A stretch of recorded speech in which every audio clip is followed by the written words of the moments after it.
Drainase kiri kanan itu tidak pernah diperhatikan. Itu saya tidak. Dalam banjir ini kita misalnya pastikan ada 10 titik misalnya banjir, itu kita tangani satu persatu. Jadi mulai dari satu dulu, dan baru pindah. Nah, terus yang kedua terkait dengan banjir Iman, kami sampaikan bahwa ini kan wilayah Kota Sorong. Ya, tentu yang paling bertanggung jawab adalah wali kota. Karena itu memang harus dibangun komunikasi dengan ya terkait baik dengan provinsi maupun dengan Satker Bina Marga dan juga Balai Air ya, untuk bagaimana kita duduk bersama jalan jangka panjang. Yang ketiga juga DPR mengusulkan supaya galian C ini harus segera ditertibkan, karena menurut informasi dari Balai itu bahwa kalau dibiarkan seperti ini maka Kota Sorong akan tenggelam, bisa jadi banjir bandang. Maka karena itu galian C itu walaupun memang isinya ada di provinsi, tapi ya kota harus mengambil peran pendekatan supaya galian C ini harus segera ditertibkan. Bukan berarti di stop, tetapi mungkin adalah hal lain yang tidak membahayakan lingkungan, tetapi bahwa pembangunan juga jalan. Tim ini kan dari provinsi, dari balai, dari PU kota, harus juga kalau bisa misalnya dari kementerian termasuk perhubungan untuk duduk bersama dan kemudian memastikan titik krusial yang paling membahayakan banjir itu dia tangani dulu, bukan semua tetapi satu persatu, karena kan kita sesuaikan anggaran juga. Mudah-mudahan nanti di perubahan ini, anggaran perubahan bisa anggarannya kita geser ke sana, karena ini sangat mendesak. Masyarakat sudah sangat tidak nyaman dengan banjir ini, karena itu kami suka supaya seperti itu segera action. Setelah rapat masih teman-teman banyak yang masih bicara tentang teori, tapi kita sudah tidak lagi bicara teori. Saya tadi sarankan untuk ini karena bicara tentang pembagian wilayah tugas kerja ya di kota ini, sehingga tadi saran saya untuk tim segera dibentuk tim dan nggak perlu lagi tunggu harus tahun depan. Berhubung hampir semua sektor ini baik dari provinsi maupun balai dan kota sendiri untuk pembahasan perubahan ini kan baru dibahas beberapa minggu ke depan. Jadi tim ini dibentuk supaya hari Jumat besok lalu SK kami semua turun. Kita nggak usah bikin banyak lokasi dulu. Coba fokus satu lokasi. Yang fatal untuk hari ini di mana? Coba macam 14. Tim semua turun ke 14 supaya kita lihat permasalahannya di mana, ya terkait dengan koneksi terkait dengan permasalahan terjadi ini, sehingga kita keroyok itu. Kita keroyok sama-sama rame-rame dari sisi penganggaran maupun kebijakan pembangunannya. Itu yang akan dilakukan oleh tim itu. Jadi tim kami akan turun untuk melihat semua. Lalu kami kota kerja apa, provinsi kerja apa, balai kerja apa. Tapi kalau ruas itu hanya kena di kota dan balai, maka kami itu kerja apa? Ini bicara tentang kebijakan, ya. Lalu kemudian harus itu menyusun program apa kita kerjakan. Anggaran ikut. Balai juga kalaupun sudah siap, balai juga tadi sudah siap bahwa dia dari sisi kebijakan untuk pengalihan program dia bisa menyesuaikan dengan kondisi yang terjadi saat ini. Jadi kami nggak fokus ke yang lain dulu. Coba kami fokus dengan cara kerja begini. Jika itu berhasil, maka kita akan pindah lagi ke lokasi berikut lagi. Ya, jadi makanya saya sarankan untuk semua fokus di 14, sehingga tim itu akan turun.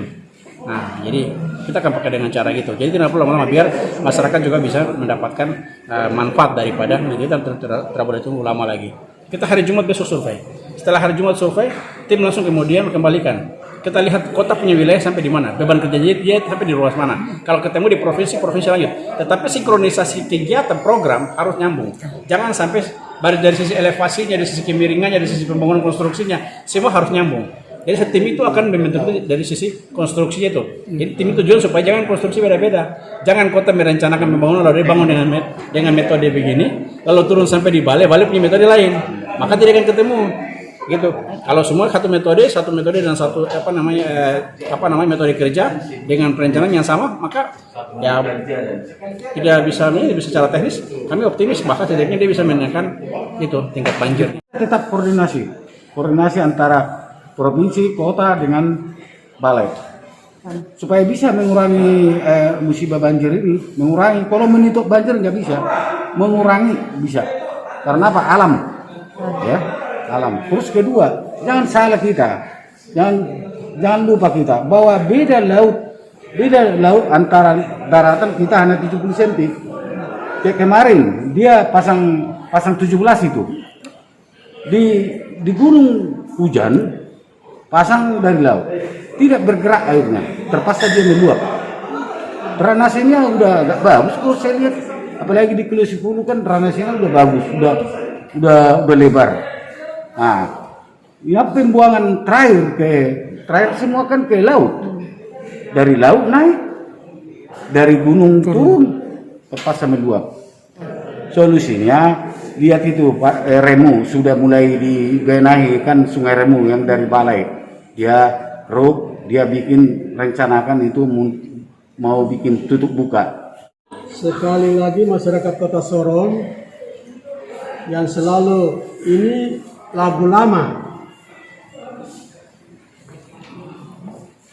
Banjir ini kan lagu lama, tapi penyanyi ini kan penyanyi baru.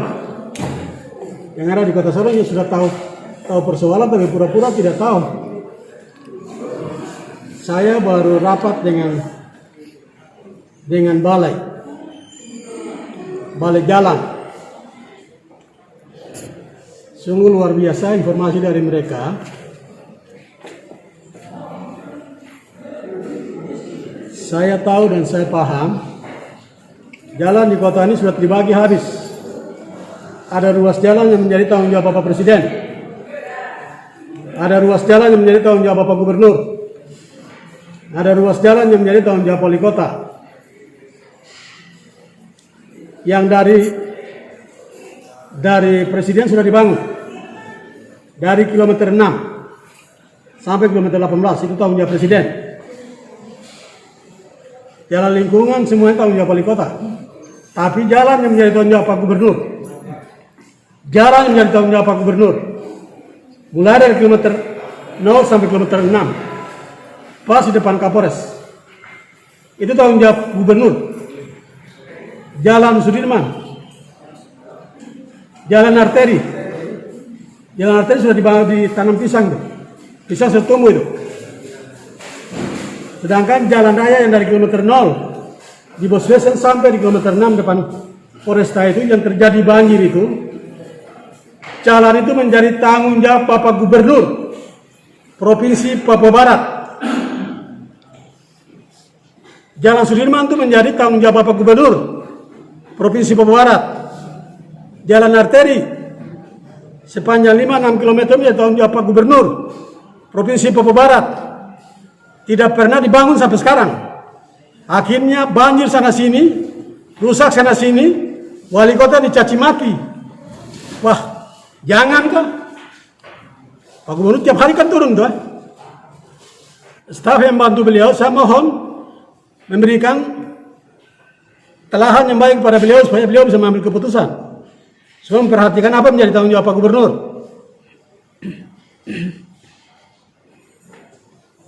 Pak Gubernur tidak bangun jalan, tidak bangun drainase, banjir melanda Kota Sorong, wali kota disalahkan. Jalan baru rusak berat itu. Dari kilometer 0 sampai kilometer 6 itu rusak berat dan banjir sangat melanda Kota Sorong itu hanya sepanggal itu aja. Apalagi arteri sampai depan gereja Malasilen, depan lapas, terus sampai di Bambu Kuning. Wow, piara ikan, tanam pisang, pasti semua hidup. 11 bulan, 9 hari saya turun. Saya tidak mau meninggalkan masalah.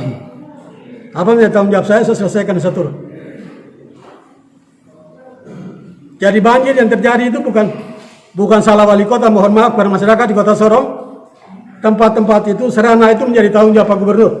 Dari kilometer 0 Pasar Boswesen sampai di depan Polresta Sorong. Kalau dari depan Polresta sampai kilometer 18, tanggung jawab Pak Presiden melalui balai. Dan mereka sudah bangun bagus.